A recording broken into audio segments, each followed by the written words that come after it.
कोई भी खाली हाथ नहीं आया है आज तक, वो गया है।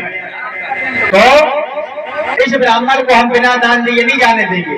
अगर हम बाहर नहीं गए तो ब्राह्मण बिना दान का चला जाएगा, और जिसका पाप हमें जन्मों जन्मांतर तक लगेगा। और राजा बलि की कोहनी होगी कि एक ब्राह्मण दरवाजे पर आया था और राजा बलि पूजा करते बैठे रह गए, उस ब्राह्मण को दान नहीं दिया। राजा बलि उठकर खड़े हो गए, बाहर आए। अब जैसे ही बामन भगवान को देखा तो प्रसन्न हो गए। इतना सुंदर ब्राह्मण कुमार, आज तक इतनी सुंदर रूप किसी का नहीं देखा था।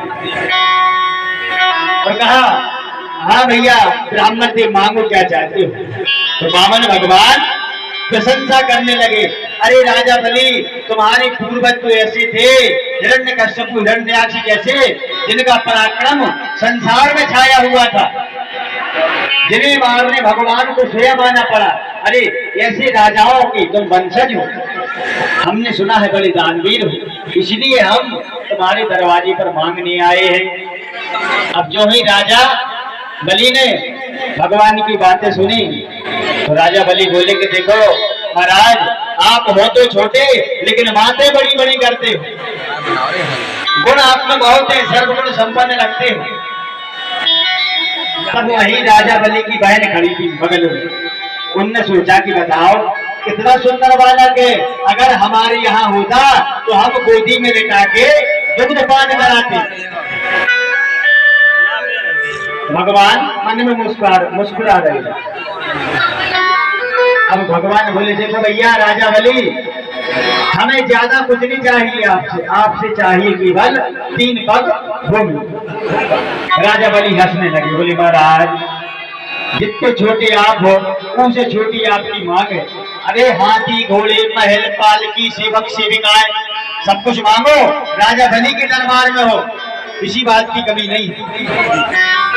और कहो तो एक महाराजन बाई की व्यवस्था करा दे, यहीं से तुम्हारा विवाह भी करा दे और यही महलों में रहो। भगवान बोले, बामन भगवान बोले, देखो राजा बलि, ना तो हमें तुम्हारे महल चाहिए, रथ घोड़े हाथी कुछ भी नहीं चाहिए, हमें केवल 3 पग भूमि चाहिए। हम वो ब्राह्मण हैं जो वही चीज मांगते हैं जो हमें काम आए।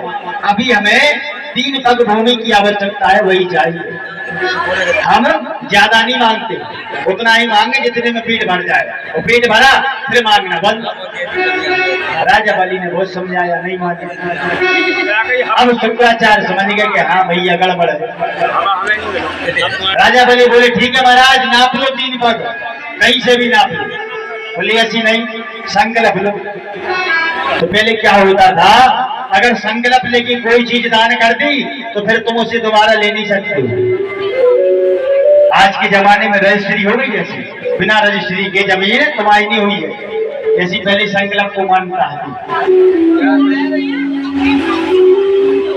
अब महाराज शुक्राचार्य बोले, हे राजन, ये छलिया है श्री हरि विष्णु, तुम्हें छल कर ले जाएगा। राजा बलि बोले, देखो महाराज, चाहे विष्णु हो चाहे ये ब्राह्मण हो, अगर राजा बलि के दरवाजे पर मांगने आए हैं, चाहे सर्वस्व चला जाए, लेकिन मैं पीछे नहीं हटूंगा। क्योंकि अगर भगवान भी होंगे तो जन्मों जन्मांतर तक, सदियों तक राजा बलि का नाम चलेगा कि राजा बलि के दरवाजे पर स्वयं भगवान को मांगने आना पड़ा। मैं दान देने से पीछे नहीं हटूंगा। राजा बलि को बहुत समझाया। भगवान बोले, हाँ भैया बताओ, देना हो तो दो, नहीं तो हम चले। राजा बलि बोले, नहीं प्रभु, बिना दिए कैसे आप जाओ।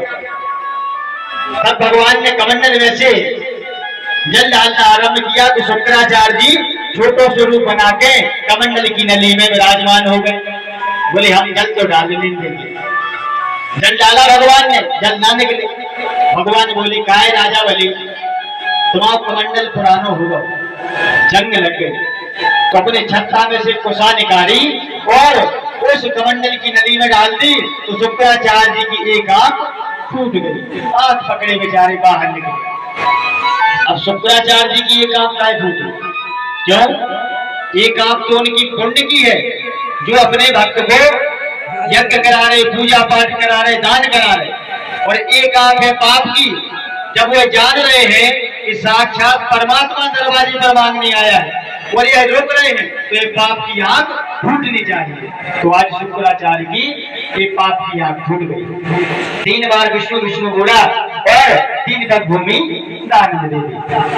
भगवान ने जमीन नापनी आरंभ की तो 2 पग में तीनों लोग नाप लिए। बोले हाँ राजा बोले, तीसरा पग कहाँ रखे बताओ। तुम्हारा जितना साम्राज्य है सब हमने 2 पग में नाप लिया, अब कुछ नहीं बचा है। राजा बलि बोले महाराज, धन से बड़ा होता है धनाधिपति जिसका धन होता है, अभी मैं बचाऊं, तीसरा पग मेरे सिर पर रखिए। तो तीसरा पग वामन भगवान